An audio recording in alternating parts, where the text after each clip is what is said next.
بسم اللہ الرحمن الرحیم۔ السلام علیکم۔ آپ دیکھ رہے ہیں یوٹیوب چینل عام سی باتیں۔ تحریک لبیک پاکستان کو ووٹ دو، آرمی چیف کا بڑا بیان، پاکستان میں تبدیلی۔ اس ویڈیو میں ہم اسی کے متعلق بات کریں گے۔ ناظرین کرام، 2 دن پہلے تحریک لبیک پاکستان کے سربراہ علامہ سعد حسین رضوی نے یہ بیان دیا تھا کہ تینوں بڑی سیاسی جماعتوں نے پچھلے 30 سالوں میں پاکستانی عوام کے لیے کچھ نہیں کیا۔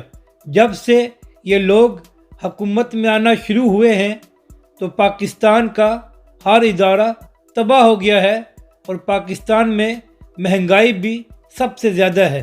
اور بالکل یہی بات پاکستان کے army chief general Qamar Javed Bajwa صاحب نے کی ہے۔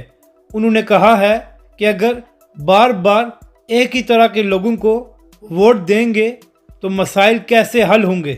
عمران خان صاحب بھی تبدیلی کا نعرہ لگا کر حکومت میں آئے تھے، لیکن ان کے تمام وزیر اور مشیر وہی لوگ ہیں جو پچھلے 30 سالوں سے ہر حکومت میں شامل رہے ہیں۔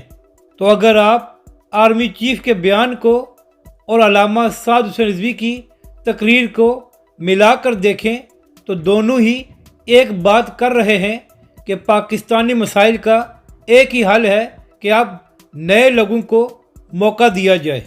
تو اس وقت پاکستان میں تحریک لبیک پاکستان ہی ایک ایسی جماعت ہے جس کے قائدین نئے ہیں، یعنی کہ وہ اس سے پہلے کسی بھی حکومت میں شامل نہیں رہے۔